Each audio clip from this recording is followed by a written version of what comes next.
The Stampeders visit the BC Lions on Saturday for the West semifinal. Calgary is a 6.5-point underdog for this one.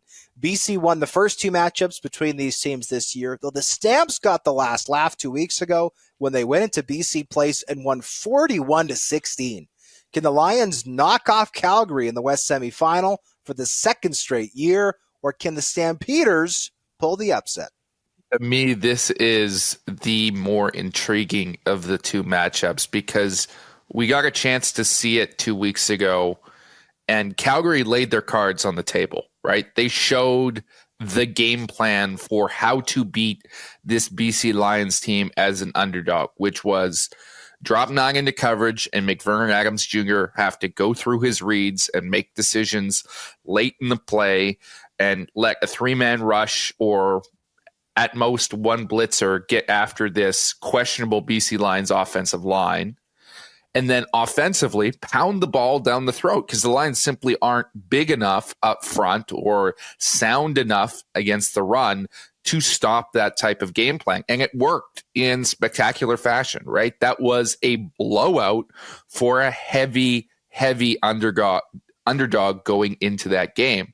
But now you've seen it. And if you're the BC Lions, you've had a bye in the last week of the season and then this whole week of preparation to correct your errors and figure out how you're going to stop this Stampeders team, which should come out with a very similar game plan of how to attack you.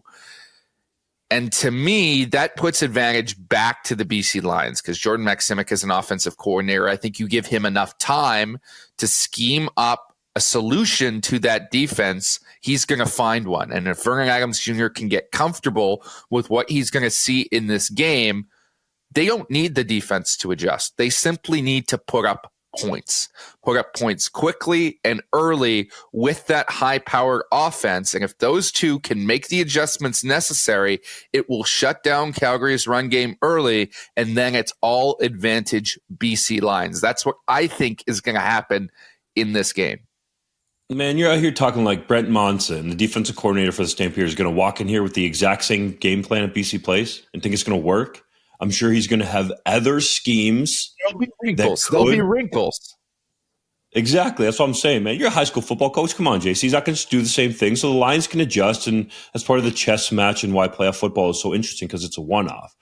This game to me... What's the most effective, right? Like, we've seen it throughout the year. That game plan, whoever's used that particular system has beaten Vernon Adams Jr., or those are the games he's struggled. So that's what I'm saying is they've showed the most effective one already. There'll be wrinkles on top of it, but you're not going to all of a sudden send heavy blitz because VA has shown he can beat that this season.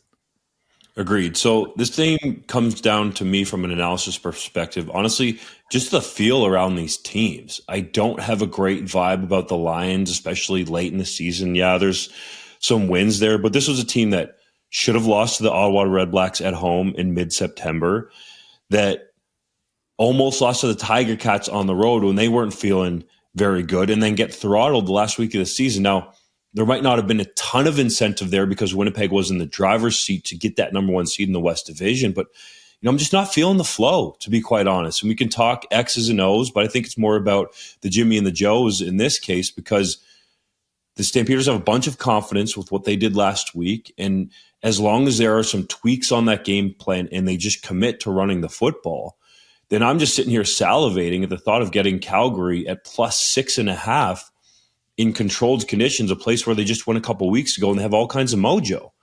And that's why I like the Stamps. Am I nervous? And we talked about this a little bit last week on the pod about potentially betting on Jake Merritt. Yes, but you don't need to ask him to do too many things. He's got some of his guys like Reggie Begelton back in the lineup who I think can be key factors. That offensive line hasn't been amazing, but they're much better, running the ball. And I think they have some guys like Mike Rose who can be difference makers if you're only going to rush 3 against Vernon Adams Jr. So everything seems like it's Calgary. Sometimes that worries me in the CFL because funky things happen. It goes the opposite way. It wouldn't surprise me if BC wins, but I like the feeling around the Stamps going in. Yeah, I was pretty high on the Stampeders after they went into Vancouver and won. I mean, I do think obviously the BC Lions are the more talented team. BC's got the best receiving core in the CFL. To me, they've got the best passing game in the CFL, certainly from a scheme perspective with Jordan Maximic. The Calgary Stampeders right now have Reggie Bagleton and then a bunch of guys who just kind of are also on the team in that receiving core and are dropping a lot of balls and have looked very unspectacular. The great equalizer, however, when it comes to talent, is physicality, right? The Stampeders went into Vancouver and they punched the Lions in the mouth and said, yeah, we know you're faster. We know you're more athletic, but we're going to punch you in the mouth. And what are you going to do about it? And that game plan worked. It worked in space. They won by 25 points in a game. They were expected to, I think the line was like 10, right? Then the Stampeders hosted the regular season finale, and they rolled over like dogs against the Winnipeg Blue Bombers. They were awful. But they didn't need to show anything, though. It's football in your home stadium. By that same logic, the Bombers didn't have to show anything. It was Winnipeg's twos, and in many cases threes and fours against what was mostly Calgary's ones. Yes, Reggie Bagleton didn't play. No, Cameron Judge didn't play. But the Stampeders rested 3 starters. The Bombers rested 10. And a lot of their other starters were out by the second quarter. Calgary, I thought, was an abysmal performance. The confidence that I felt after their win in BC was mostly gone. So for that reason, I am taking the Lions. I'm happy to take the Lions against the spread up to 6.5. Above that, a touchdown or more, I'm taking the Stampeders because I do think that the Stamps can keep this one close if they use that same mentality. But I also feel like the Stamps might have squandered their chance here. How do you get psyched up for another game in the same spot against the same team with the same game plan? Because that's the only way Calgary can win this game is if they run the ball 35 times and Kadeem Carey goes off with 20 touches, Peyton Logan goes off, you mix in some other guys. So I have taken the BC Lions in this one, as much as I will say the Calgary Stampeders did momentarily impress me. Momentarily, then they choke like dogs. Hey. Choked like dogs. They did. Yeah, no, it's a fair assessment. And I think that's how you would describe their performance in this exact same game last year. Because 365 days ago, the three of us sat in the same spots and had basically the same conversation about how the Calgary Stampeders had a perfect game plan for how to beat the BC Lions. Like all they had to do was hand it off to Kadeem Carey and Dedrick Mills and Peyton Logan and just watch that running game run through them. And it didn't work because that's how the running game works. When the opposing offense comes out and puts up points, you can't stick with it. And I think they went away from it too early last year. If Dave Dickinson had a do-over, he would have called a few more running plays when they were only down by 10 points early in that game and stuck with it and tried to reestablish and get back into this game. But ultimately, what happened was what always happens against running teams when they go up against a strong offense, and that's that they're forced to do something else. And there's nothing that the Stampeders can do offensively to prevent that from happening. That your defense has to take care of it to ensure that the running game can keep going. Because if not, this game gets thrust onto the shoulders of Jake Maier.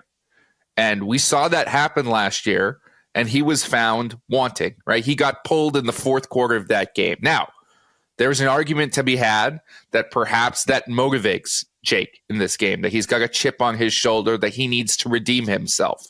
There's also an argument to be had that we've already seen what he can do when the chips are down and that there is no reason to side with him any further. I would lean towards that argument rather than the redemption argument, particularly because I don't think he has the horses around him, as Hodge alluded to, in the receiving core to get the job done. If the Lions can cover Reggie Bagleton, that is it for the Calgary Stampeders, because as good as some of the receivers have been at points in their careers, they're dropping the ball right now at an egregious rate, higher than I think any team I've ever seen in my time watching the CFL, including guys who should be stars like Mark and Michelle. Like if you throw this on the shoulders of Jake Maier and you throw it on the shoulders of those receivers, I don't think the Calgary Stampeders can step up to the plate.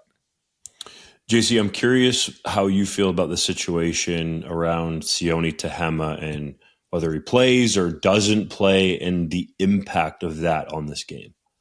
Well, I think it's a tough one because Tehema, every defensive lineman gets the bigger accolades for their pass rushing. And Tehema has been fairly effective at times as a pass rusher, but I think he's one of the more solid edge setters on the BC Lions defensive line.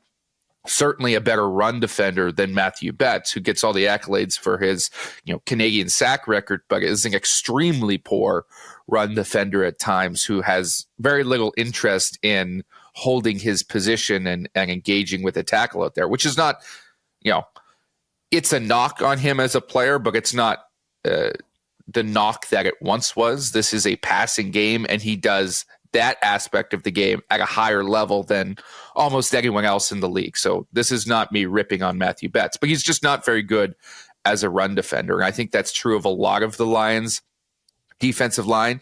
Sione Tehema, I think, is a little bit better run defender than he is a pass rusher. Now, he could appeal that suspension and potentially play in this game. And as I'm sure Hodge will talk endlessly about, the CFL has been extremely inconsistent in terms of how long an appeal takes to be processed. Heck, he might play the entire playoffs before that's determined. To me, that's a risk, though, because if you appeal now and you win this game and all of a sudden the suspension comes next week, now you're missing an even more important game for your team against a team that's, by the way, also much better at running the football than the Calgary Stampeders. For as much as we've talked about the Stamps running game, the Winnipeg Blue Bombers blow theirs out of the water with Brady Oliveira. So if it were me, I wouldn't appeal. I would eat that suspension this week in the hopes that my teammates could step up to the plate. But it seems like it would trend towards an appeal for Tehema, hoping that the league will be slow to justice and allow him to play for multiple weeks.